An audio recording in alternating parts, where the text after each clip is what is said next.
There are a lot of pests and bugs that can infiltrate your vegetables and make it so that all of them have a terrible yield or just completely kill your plant. But there are things you can do to prevent these from happening, as well as things you can do to stop them after they happen. If you're starting your vegetable and fruit garden, then you need to know how to identify what bugs you don't need. And there are also bugs that will help you get rid of the bugs you don't need, which are beneficial bugs, and there are bugs that are just going to ruin your crop and your yield altogether. So, if you're looking on how to get rid of those or how to avoid them altogether, then you've come to the right video. So we're going to show you what they look like, how to get rid of them, and how to avoid them altogether. And I said that, I'm saying it twice because it's important.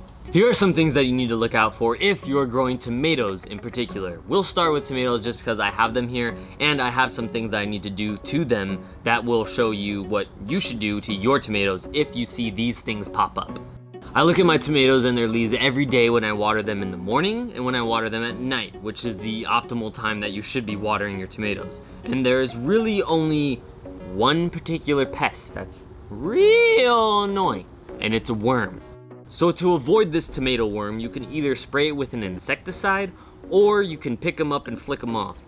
Or, because they're really hard to see, I said this in a previous video, but you can use a black light to see them easily at night, and then you're able to pick them off and flick them away or drown them or whatever it is you want to do to get rid of them. When I'm watering my plants every day, I'm inspecting the leaves, and it's a very good practice for you to get in the habit of to look at your leaves every day when you are watering them, so you can check them out and look to see if you see any of these pests. Since we're on the topic of things that will ruin your yield, and I'm talking about tomatoes, you want to look out for black spots as well as blight on your tomato leaves.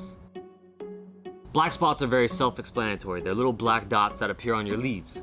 Blight, on the other hand, kind of looks like your leaves are shriveling up around the edges and dying. Since you now know what these two things look like, also be on the lookout for mold and other things like that.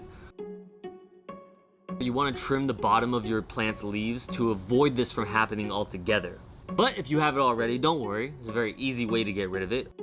All you have to do is pluck the diseased leaves off of the plant. Both of these diseases happen from when you water your plants and the water bouncing off the soil and hitting the bottom of your leaves. Because the soil is filled with millions of fungal spores that can just splatter and splash all over. So a good option for stopping these fungal spores from splashing up and hitting the bottom of your leaves is to use straw or hay or wood chips or something to put over your soil, so that way when you water it, it's not going to be splashing up all over your leaves.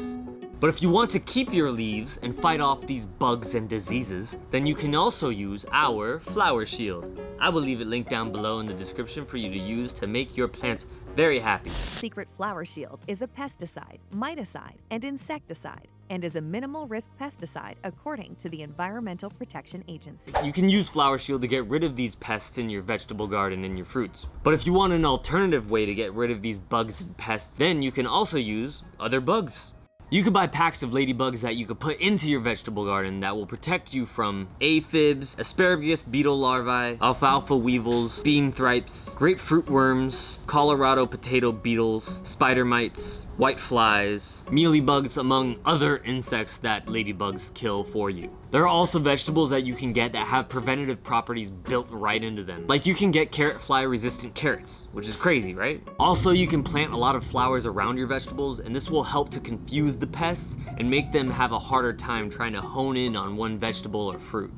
You can also pick to put your vegetables into a pot, making it so that it's easier for you to move them away from a spot that was making them get a lot of pests on them. So you want to make sure that that pot is at least 14 inches deep so your roots do have room to grow. You can also use nets if you want to. There are insect meshes and nets that you can put over your vegetables, protecting them from any bugs or flies or gnats that could get on them.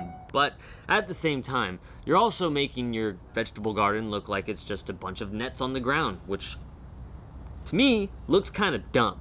But it is a really good way to protect your plants, so it'll look dumb, but at the same time, you get to protect your plants. So, you know, that's just what I think about it. But it is an option if you want to do it.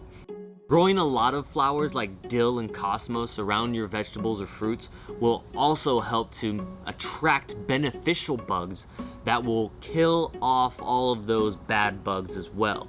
So if you have the flowers that the good bugs like, then they will all come and they will all eat all of the bad bugs. So feed the good bugs with your pretty flowers around your vegetables, and that will help to prevent these bad bugs from even happening. Overall, if you just make sure to have a healthy garden, then you don't have anything to worry about. Because if your plants are healthy and getting all of the minerals and vitamins that they need, then they're going to be a lot stronger in fending off all of these pests and bugs and bad things that could happen to them, because they're strong. It's like you. If you are healthy and strong and you work out and you eat good, it's gonna be a lot harder for a sickness to really take you down. It's going to be a lot easier for you to get over that sickness quicker. So if you feed your plants good nutrients like our starter kit, then your plants will be very strong. You probably won't even have to worry about these insects and diseases taking over your plants. So if you found anything beneficial from this video, make sure you leave a comment down below letting me know what you liked. If I missed something that you know about, let me know, because there's actually is a lot of things about this topic that I couldn't get to in this video. Didn't have time. And I will probably reply to it and pin it to the top of the comments, which there are a lot of. I'm just kidding. Make sure you leave comments, because that's gonna help us grow. And subscribe, and I will see you in a video soon. I love you. Bye.